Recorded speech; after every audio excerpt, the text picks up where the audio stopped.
நெறிப்படுத்துவதற்கு உரிய அருள்மிகு அம்பலவான பெருமான் ஆலமர் செல்வர் அம்மையப்பருடைய இன்னருளாலும் உயிர்க்கு துணையாக திகழ்ந்து கொண்டிருக்கும் சமயக்குறவர்கள், திருமுறையாசிரியர்கள், நாயன்மார்கள், சந்தானக்குறவர்கள், ஆதீனக்குறவர்கள், திருவள்ளுவர் தொல்காப்பியராகிய சான்றோர் பெருமக்களுடைய நல்லருளாலும் திருக்கைலாய பரம்பரை மேய்கின்ற சந்தானம் பேரூராதீனம் ஆதி குருமுதல்வர் சாந்தலிங்க பெருமானுடைய தன்னருளாலும் கைலை குருமணி தமிழர் வழிபாட்டு தந்தை 24ஆம் குருமுகா சன்னிதானங்களுடைய பொன்னார் குருவடி குருவர்களாலும் எல்லோரும் எல்லா நலங்களும் பெற்று வாழ வாழ்த்தி மகிழ்கின்றோம். மேலை சிதம்பரமா மிக்கவர்கள் பேரூரில் சீலத்தவர் போற்ற திருமணம் செய்த சாந்தலிங்க பெருமானுடைய அருள் வளாகத்திலே அமைந்துள்ள பேரூர் ராமலிங்க அடிகளார் அரங்கத்திலே நடைபெற்றுக் கொண்டிருக்கும் தமிழர் அடித்தளம் அறக்கட்டளை பெருமையுடன் வழங்குகின்ற தொல்காப்பியர் விருதுகள் 2026 நிகழ்வுக்கு வரி விரிந்து சிறப்பித்திருக்கக்கூடிய தமிழர் தன்னுரிமை கட்சியினுடைய தலைவர், பாராட்டுதலுக்குரிய பாவலர் மு. ராமச்சந்திரன் ஐயா அவர்களே, இந்த நல்ல நிகழ்வினை சீரோடும் சிறப்போடும் ஏற்பாடு செய்து நடத்தி கொண்டிருக்கக்கூடிய தமிழர் அடித்தளத்தினுடைய அரங்காவலர் திரு சந்திரசேகரன் அவர்களே, வரவேற்புரை ஆற்றி இருக்கக்கூடிய 2 பேர் வரவேற்புரை ஏற்றாங்களா? 2 பேர் சொன்னாங்களா? சரி. வரவேற்புரை ஆற்றிய கலைமாமணி சொல்லின் செல்வர் ஆவடி குமார் தலைவர், அனைத்து இந்திய தமிழ் சங்கம், தொல்காப்பிய சங்க செம்மல் புலவரா காளியப்பன் தலைவர், தொல்காப்பியர் தமிழ் சங்கமம் பேரூராதீனம் அவர்களே, இந்த நல்ல நிகழ்விலே சிறப்பான முறையில் வரி விருந்திருக்கக்கூடிய பாராட்டுவதற்குரிய சமூக சேவர் நூர் முகமது அவர்களே, கௌரவ தலைவர் உலக தமிழின பேரியக்கத்தினுடைய புரவலர் தமிழண்ணன் அவர்களே, அன்புலம் சார்ந்த தமிழ் சான்றோர் பெருமக்களே, அன்புலம் சார்ந்த பெரியோர்களே, அனைவருக்கும் முதற்க நம்முடைய வணக்கங்களையும் வாழ்த்துக்களையும் தெரிவித்துக் கொள்கின்றோம். தன்னேர் இல்லாத தமிழ் மொழி உலக மொழிகளுக்கெல்லாம் தாய்மொழியாக திகழ்வது, தமிழருடைய நாகரீகம் எல்லா நாகரிகத்தினுடைய தொட்டிலாக திகழ்வது, அத்தகைய மிக சிறப்பு வாய்ந்த நம்முடைய தமிழகத்திலே தமிழ் சான்றோர் பெருமக்கள் பலரும் தமிழுக்காக தங்களை அர்ப்பணித்து வாழ்ந்திருக்கின்றார்கள். அந்த வகையிலே நமக்கு கிடைத்திருக்கக்கூடிய முதல் இலக்கண நூல் தொல்காப்பியம், முதல் இலக்கியம் நக்கீரருடைய திருமுருகாற்றுப்படை. ஆனால் இதைதான் தமிழினுடைய முதல் இலக்கியம் இலக்கணம் என்று சொல்லிவிட முடியாது. ஏனென்றால் தொல்காப்பியருடைய கருத்துக்களை நாம் ஆழ்ந்து பார்த்தோம் என்றால் அவருடைய நூற்பாக்களிலே என்ற சின்னவரே, என்மனார் புலவர் என்றெல்லாம் சொல்லியிருப்பார். அப்படின்னா என்ன அர்த்தம்? எனக்கு முன்னதாகவே நிறைய இலக்கண ஆசிரியர்கள் இருந்திருக்கின்றார்கள், அத்தகைய இலக்கண ஆசிரியர்களை அடிவற்றி நான் இந்த தொல்காப்பியம் என்கின்ற நூலை செய்தேன் என்று சொல்வார். அதனாலதான் நம்முடைய பெரியவங்க தமிழனுடைய காலம் மிக தொன்மையான காலமாக இருந்தாலும் கூட முதல் சங்கத்தினுடைய காலத்தை கிமு 9600 என்று வரையறுத்திருக்கின்றார்கள். அப்பொழுது முதற்கொண்டு தமிழிலே இலக்கியங்கள் தோன்றி இருக்கின்றன, இலக்கணங்கள் தோன்றி இருக்கின்றன. இலக்கங்களின் அடிப்படையிலே இலக்கியம், இலக்கியத்தினுடைய அடிப்படையிலே இலக்கணமும் வாழையடி வாழையாக தொடர்ந்து நமக்கு வந்து கொண்டே இருக்கக்கூடியதை பார்க்கின்றோம். அப்படி தொல்காப்பியருடைய நல்ல தொல்காப்பியம் நமக்கு ஒரு வழிநூலாக அமைந்திருக்கின்றது. உலகத்துல இலக்கண நூல் என்று சொன்னால் எல்லா மொழிகளுக்குமே இலக்கண நூல்கள் இருக்கின்றன. சில 100 ஆண்டுகளுக்கு முன்னதாக ஒரு 1000, 1500 ஆண்டுகளுக்கு முன்னால் தோன்றிய ஆங்கிலமாகட்டும் அல்லது பிற ஐரோப்பியாவில் இருக்கக்கூடிய பல்வேறு வகையான மொழிகளாகட்டும், எல்லா மொழிகளுக்குமே இலக்கணம் உண்டு. அந்த மொழியில எத்தனை எழுத்துக்கள் இருக்கின்றன, அதிலே இருக்கக்கூடிய வினையோடு ஒத்ததாக இருக்கக்கூடிய தொடர்கள் எப்படி இருக்கின்றன, பெயரோடு ஒத்த தொடர்கள் எப்படி இருக்கின்றன என்பதையெல்லாம் 8 வகையான பகுதிகளாக பிரித்து அவர்களெல்லாம் சொல்லுவார்கள். ஆனா நம்முடைய தமிழினுடைய சிறப்பு என்ன என்று சொன்னால், ஒரு எழுத்து அது எப்படி தோன்றுகிறது, எந்த இடத்திலே தோன்றுகின்றது, எப்படி நம்முடைய உடலிலே அசைவுகளை ஏற்படுத்தினால் அந்த எழுத்து வரும் என்பதை நம்முடைய தொல்காப்பியர் தான் நமக்கு முதலெடுத்துள்ள நமக்கு எழுத்ததிகாரத்திலே சொல்லுகின்றார். அதற்கடுத்து சொல்லதிகாரத்திலே பெயர்ச்சொல், வினைச்சொல், விதிச்சொல் என்கின்ற அடிப்படையிலே நமக்கு 4 வகையாக இருக்கக்கூடிய வகையிலே சொற்களை நமக்கு பகுத்து தருகின்றார்.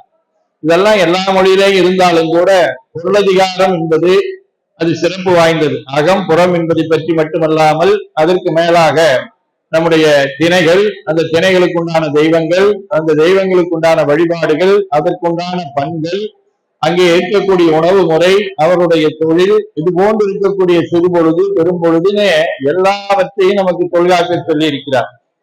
அது மட்டுமல்ல, இப்போ கூட நாம நம்முடைய உறவு பெயர்களை எல்லாம் மறந்து வருகின்றோம். நாம போய் சித்தப்பாவை ஒரு சின்ன குழந்தைகிட்ட இது யாருன்னு கேட்டோம்னா அந்த குழந்தை உடனே சொல்லும் இது அங்கிள் அப்படின்னு சொல்லும்.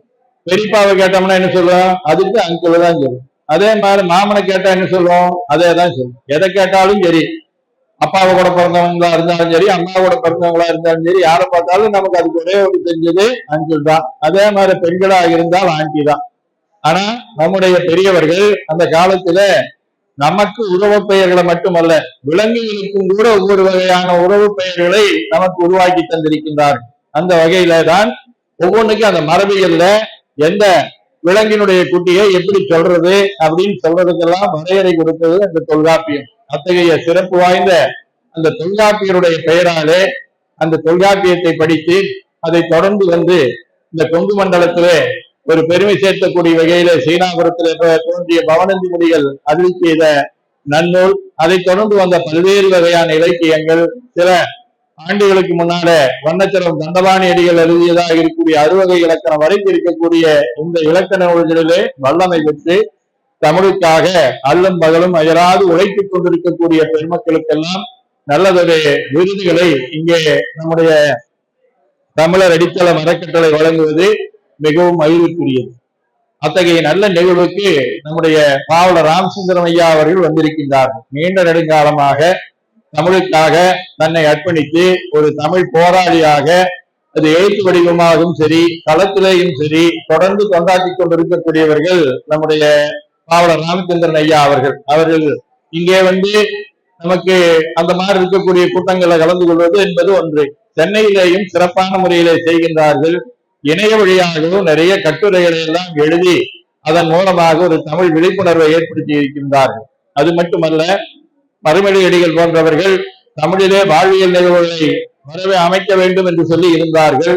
அந்த அடிப்படையிலே தமிழிலே வாழ்வியல் நிகழ்வுகளும், அதே போல நம்முடைய 24ஆம் குருமகா சன்னிதானங்கள் சாந்தலிங்க ராமசாமி அடிகளார் அவருடைய முயற்சியிலே அருளியல் வழிபாடுகள், திருக்குட நன்னீராட்டு திருவிழாக்கள் தமிழிலே நடைபெறுகின்றன. இந்த இரண்டுக்கும் நம்முடைய ராமச்சந்திரன் ஐயா அவருடைய ஒரு ஒத்துழைப்பும், யாரெல்லாம் இருந்தாலும் சரி, எங்காச்சும் ஒரு கோயில் குடமுழுக்கு நடத்துவது என்றால் நீங்கள் போய் தமிழ் வழியிலே நடத்துகள் என்று வழிகாட்டுவார்கள்.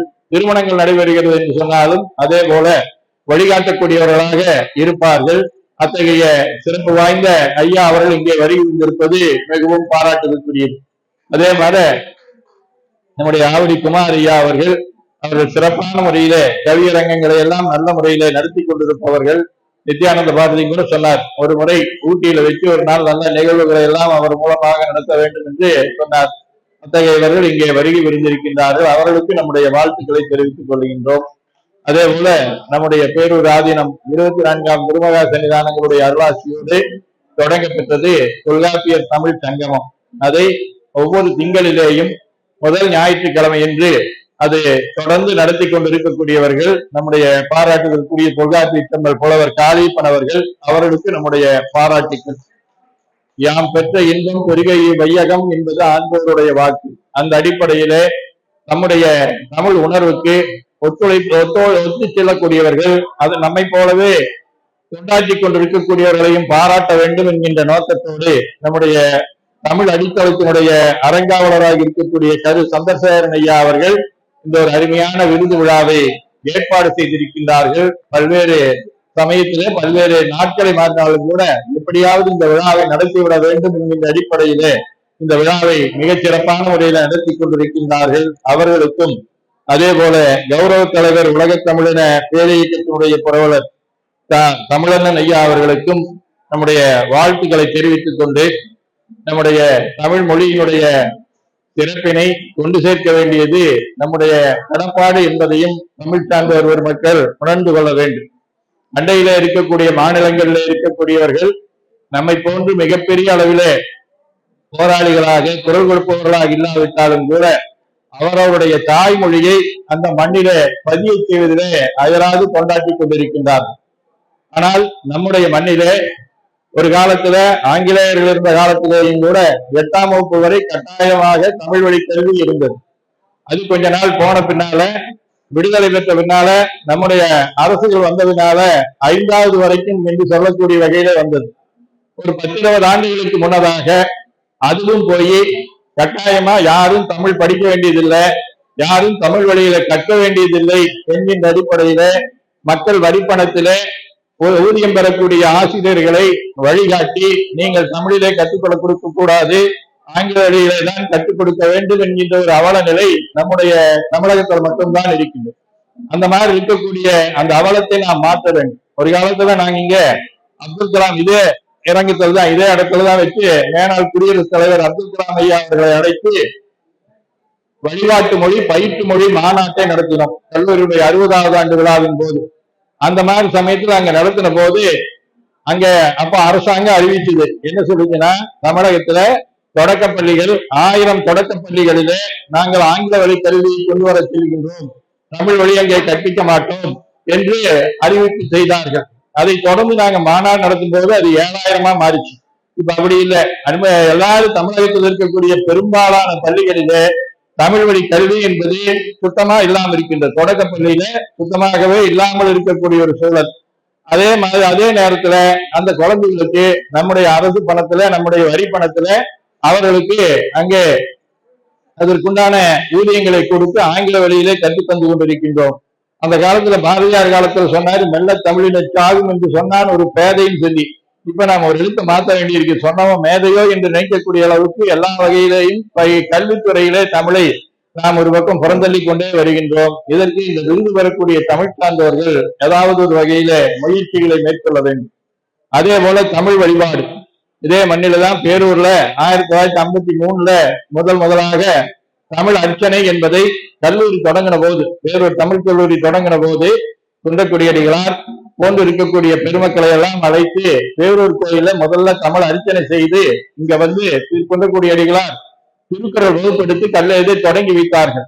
அதை தொடர்ந்து ஓராண்டு கழித்து மறைமொழி அடிகள் போன்றவர்கள் வாழ்வியல் நிகழ்வுகளை தமிழிலே செய்கின்றார்கள், ஏன் திருக்குறள் நன்னீராட்டு பெருவிழாவை தமிழிலே செய்யக்கூடாது என்று குன்றக்குடியடிகளார் எல்லா இடங்களிலேயும் பேசி வந்தார்கள். அதற்கு ஒரு களம் அமைக்கக்கூடிய வகையிலே தான் நம்முடைய அடிகள் பெருந்தகை அவர்களும் சிறவை சுந்தரமடிகளார் அவர்களும் 2 பேரும் இணைந்து 1954 முதல் தமிழ் திருக்குறள் நன்னீராட்டு பெருவிழா நடந்தது. இன்னைக்கு பாத்தீங்கன்னா பல்லாயிரக்கணக்கானது, சுமார் 50,000க்கும் மேற்பட்ட திருக்கோயில்களிலே தமிழிலே திருக்குறள் நன்னீராட்டு பெருவிழா நடைபெற்று வருகின்றது.